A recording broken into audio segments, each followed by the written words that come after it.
Hello, fellow researchers and operatives. I am Dr.Mrs.Jellyfish, and I am here to get you up to speed or give reminders to you about the SCP Foundation as a whole. Today, I will be going over our classification structure. All anomalous objects, entities, and phenomena requiring special containment procedures are assigned an object class for purposes of research priority, budgeting, and other considerations. The class assigned to an object is generally determined by a number of factors, but most importantly by a combination of its difficulty to contain as well as the danger posed to Foundation personnel and humanity at large. A particular anomaly's classification is subject to update and modification as research and our understanding of the object, entity, or phenomenon improves. Primary classes. These are the most common object classes assigned to anomalies and make up the bulk of the Foundation's database. Safe. Safe class objects are those anomalies that are either sufficiently understood that they are now completely and reliably contained on a permanent basis, or otherwise do not trigger their anomalous effects unless intentionally activated. Classifying an anomaly as safe, however, does not mean that handling or activating it does not pose a threat, and personnel are to be reminded that all special containment procedures and safety protocols are to be observed at all times. A complete list of safe SCPs is available. Euclid. Euclid class objects are anomalies that are either insufficiently understood or inherently unpredictable, such that reliable containment is not always possible, but do not pose sufficient threat to qualify for Keter classification. The vast majority of anomalies cataloged and contained by the Foundation are initially classified as Euclid until they are either sufficiently understood or exhibit sufficient danger to qualify for reclassification.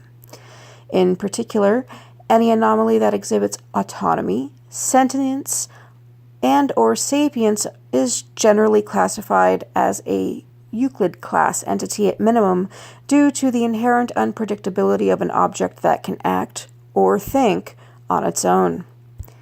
A complete list of Euclid SCPs is available dependent upon your Foundation clearance level. Keter. Keter class objects are anomalies that pose an inherently serious threat to the safety of Foundation personnel and the rest of mankind, and either require extensive and complex procedures to contain or cannot be fully contained by the Foundation's current technology and knowledge. These anomalies are generally considered the most dangerous ones in Foundation containment, and all research efforts are directed towards enabling more reliable containment of such anomalies or, as a last resort, the timely neutralization or destruction of its anomalous effects. A complete list of Keter SCPs is available dependent upon your Foundation clearance. Secondary classes.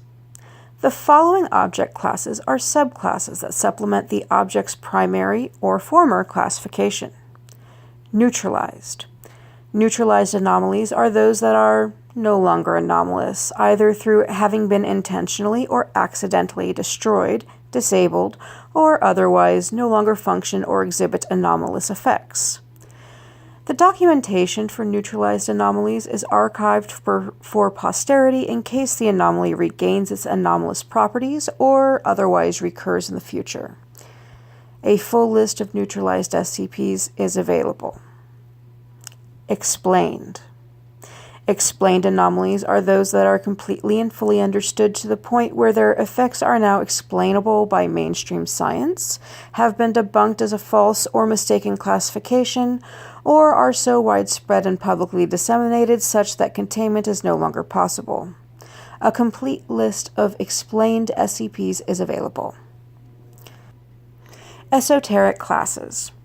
The following object classes fall outside of the purview of standard classification.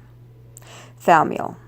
Thaumiel class objects are highly classified and extremely rare anomalies that are utilized by the Foundation to contain or counteract the effects of other highly dangerous anomalies, especially Keter class objects. Even the mere existence of Thaumiel-class objects is classified at the highest levels of the Foundation, and their locations, functions, and current status are known to few Foundation personnel outside of the O5 Council. A complete list of Thaumiel SCPs is available if your Foundation clearance is high enough. We have all these classifications for our protection as well as the protection of the SCPs we have been charged with researching. These classifications help us figure out how to set up our experiments to better understand each anomaly. Remember, it is always knowledge first and safety second, for without the knowledge we can't make the safety happen. Thank you for joining me today for this edition of SCP Foundation Lore. Remember to secure, contain, and protect. This is Dr. Mrs. Jellyfish signing off.